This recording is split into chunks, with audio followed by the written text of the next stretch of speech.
Italian Wine Podcast. Chin Chin with Italian wine people.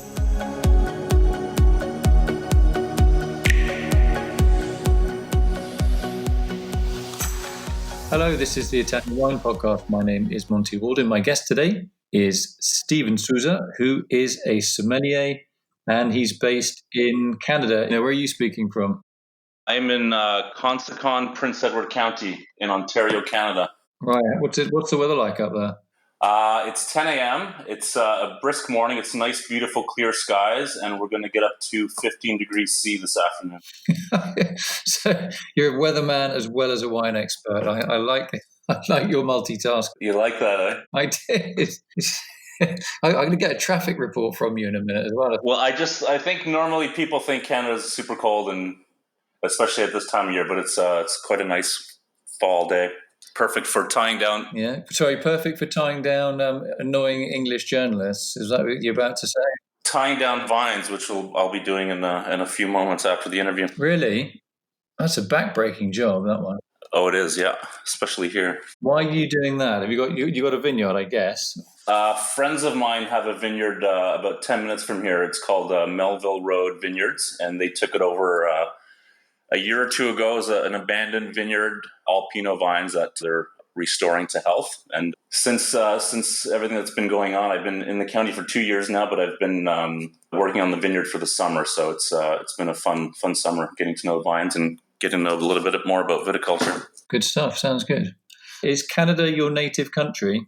It is. I am a dual national. I have a Portuguese citizenship as well, but I was born in Canada. My parents are from the Azores. They immigrated here many years ago, but I took advantage of getting the Euro passport just in case I want to be by a beach one day.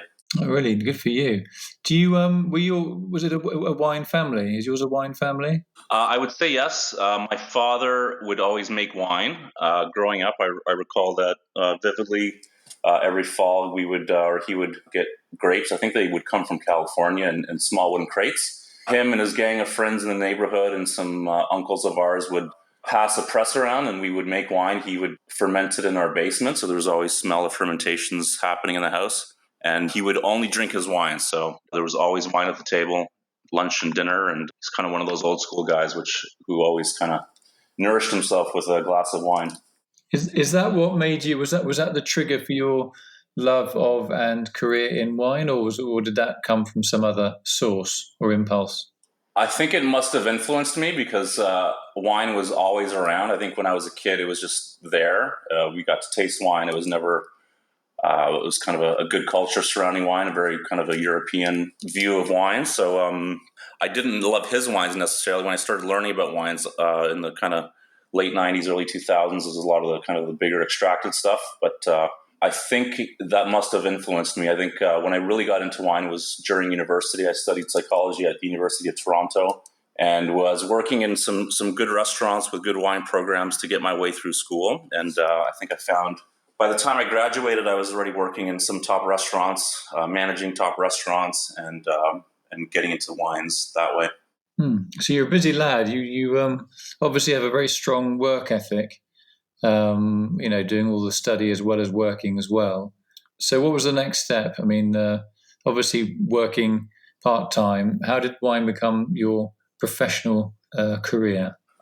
Once I graduated university, like I said, I was working in restaurants, and I think by that point I had decided that, like most people, once you start working in restaurants and it kind of gets into you, it's something that you continue with because of the energy, the camaraderie, and I was really into eating and getting into wine. So I think that was the kind of catalyst was just getting exposed to different wines, going to tastings at that time. In Toronto, there was a lot of events happening, and it was the community was growing, and there was a lot of excitement around the wine scene. So I think that's when it happened. So you became a somm. Yep. And so how does the Canadian Association of Professional Somms or Sommeliers, how does that certification work in Canada? There are provincial, it's divided up provincially, and I think CAPS, if I were to compare it to others, it's geared towards industry professionals, so it really gets people ready for working in restaurants. There are a lot of industry professionals, local industry professionals and journalists who would teach the classes. So it was a really kind of a hands-on way of learning, and learning with some of the mentors growing up. It was a good way to get a good understanding of international wines, and you would also get education on the local wine scene as well, which was advantageous for sure. So how does the there are no partnerships with colleges or university. It was just a mentoring, basically. I took the program through George Brown College, so I think it's still available through George Brown College in Toronto. But again, it's handled differently provincially. So tell me about when you were at, I would hope I pronounce this right, Momofuku. Yep. You're in charge of the wine list there, obviously. So, and there was a transition with more Italian wines represented on the list. Was that you that was responsible for that, or was it somebody else? I'll take credit for that. I took over. I've worked at Momofuku in Toronto for about 8 years, and initially as service director, some more, again, operations and kind of big picture stuff. About 4 years ago, I was able to take over the beverage program, which was great to get back into what I really love doing. And we opened a restaurant that was called Kojin, is around today, that was focused around a hearth, so wood-fired grill, a lot of proteins. And at the time, we were able and had the opportunity to increase the amount of wines that we had and get a little deeper. And I think for that style of food, or that calls for proteins and grilled meats, that just, for me, Italian wines in particular really do well. And I think with most cuisines, Italian wines are gastronomic wines for the most part. And what I really wanted to achieve was to have wines that people associate, steak and cab, and I kind of wanted to get away from that. I think Sangiovese, I think Nebbiolo, Gamay. We're not necessarily talking about Gamay today, but I just wanted to introduce kind of a lighter, more drinkable wine style to that type of dining. Mm-hmm. So what wines that were concentrated but not heavy, but also refreshing with potentially heavy protein, right? Correct. Yeah. Yeah. I think when I want to eat, or when I'm eating, I enjoy eating more than the average person maybe. And wine is always a part of that. So heavy wines are just, you can't really drink that much, and you just get bogged down, and you want to leave a meal with a smile on your face and be able to walk out the restaurant and not necessarily, Are there any particular wines that you would you can name the estate or just denominations? I'm guessing like Piemonte. Are there any particular areas that you particularly like? Well, speaking about producers, I think the Vietis, the Viras, the Altares, Arpepe from the north. Wines from Sicily, I think, are quite hot right now. So Ternere, the Cosas, the Occhipintis, the Guffis. These are wines that are delicious wines. They're complex, and you just want to keep drinking them. That's kind of what I wanted to introduce to the scene again. So what about, you were sort of a big player on social media, or you're somebody that's a little bit quieter on social media? I think I'm more of a reserved person. I spend a bit of time on there, but I don't post as much as maybe I should. I need to be a better self-promoter, but I'll work on that over the coming months, I think. So in your area of Canada, what are the grape varieties that you have there, both vinifera and even interspecific crossings? What have you got up there? Well, I'm in Prince Edward County, which is kind of a cooler site in Ontario. You might be familiar with Niagara, which is about 4 hours southwest of us. So we're on calcareous limestone here, and we have a lot of shoreline from Lake Ontario. So Chardonnay and Pinot Noir does quite well. We have a little bit of Riesling, a little bit of Gamay. And the interesting part of this, part of the world is that it does get a bit colder than even in Niagara. So over the winter months, we have to hill up the vines, which creates another kind of layer of work. So we're also now experimenting in this area with geothermal textiles, which allows us to not have to bury up the vines. But it's an interesting part of the world. There's a lot of great producers here. And again, I think Pinot Noir and Chardonnay are the standouts. In terms of liquor control, which is slightly regulated in your country, does Ontario have a provincial liquor control board? Yes, the LCBO controls most of the liquor coming in and out of the province, into the province. Things have been a little bit more lax recently with what's going on. Up until recently, restaurants couldn't sell bottles of wine to guests. They would have to consume that in the restaurant.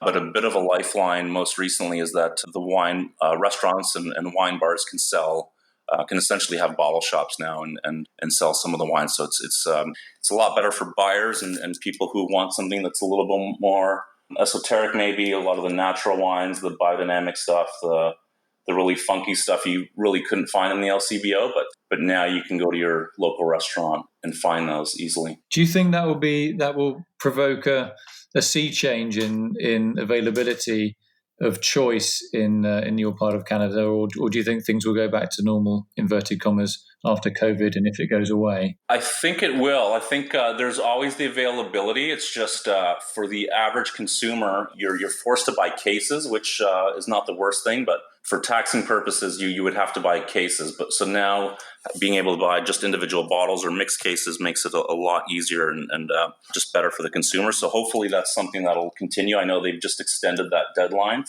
till the end of the year, if I'm not mistaken. So a lot better for buyers and the average wine consumer for sure. I mean, how do you think, do you think it's right that the Governing Liquor Control Board favours organic or biodynamic wines? Is that a good thing? Is it a bad thing? Is it anything we should think about or worry about or be happy about? I think for the LCBO, they're looking for wines. I mean, they're a very big organization. There's, I think, about 700 stores. And they have very vigorous testing. So I think just to fulfill orders and to have product in stores, they need kind of bigger producers or producers that have a more consistent supply chain, which is why maybe the stores are, I won't say can be a little less exciting than maybe shopping from an importer. But having said that, I think being around the world, I think the average European maybe coming to one of the bigger stores would be happily surprised at the selection, because you can get very good wines from all over the world. Like I said, if you're looking for the really esoteric stuff, the really funky stuff, you'd have to go to your agent for that. But again, it's not the worst system in the world, I don't think. I don't know how much time you spent in Italy, but where are your favourite places that you've seen so far, and which places have you not managed to visit yet that you're dying to go and see? I haven't done a ton of traveling. I've been in and around Verona, so Valpolicella area, through the Dolomites up into Alto Adige. I was supposed to go to Piedmont. I definitely would love to go to Piedmont, and I think everyone wants to do Piedmont, Sicily, it seems lately, and for obvious reasons, very exciting wine regions and a lot of cool stuff going on. So I think those two for me would be two top choices right now. Yeah. What about where do you see yourself in 5 or 10 years' time? Do you see yourself being in the same place, doing the same thing, or have you got more different horizons planned? I'm happy here. I've been here for 2 years, like I said, and it's a bit of a change from the big city, but I really like country living for now, the open skies, rolling hills. I really want to get to know this area, spend some time in vineyards and some of the wineries and get to know that aspect of the business. And like I said, I'd hope to be in Europe. I think the winters get a bit irritating for the average Canadian. So vineyards and beaches and mountains, I think, in my future. Yeah, so that sounds like you should write a book. There you go. That's your next book. There you go. Yeah, I just got your book, so I'm looking forward to reading that. Yeah, they're great. They'll send you to sleep within about 4.5 minutes. So perfect. Okay, final question. This is a soccer question. Do you follow Toronto FC? I do mildly. I think they were playing Montreal last night, and I forgot. Portugal was playing actually a friendly with Spain last night. I was watching that. What about Alphonso Davies? Yes, I know of him. I had to ask my nephew this question because he's the soccer professional. He's a kid from I think he's from Edmonton, and he seems to be doing quite well now in Europe. Yeah. I mean, he's not a name that's come up. My team is a bit of a parochial one, Southampton. So we don't get anywhere near the Champions League, I'm afraid. So I want to say thanks to my guest, Stephen Sousa, speaking today from Canada, a well-known sommelier, lover of Italian wine, and obviously a lover of soccer too. I just want to say thanks to you for coming on the podcast today, and we wish you hope to see you soon in Italy. Likewise. Thank you, Monty. Take care, mate. You as well. Listen to the Italian Wine Podcast wherever you get your podcasts. We're on SoundCloud, Apple Podcasts, Himalaya FM, and more. Don't forget to subscribe and rate the show. If you enjoy listening, please consider donating through ItalianWinePodcast.com. Any amount helps cover equipment, production, and publication costs. Until next time, chin chin.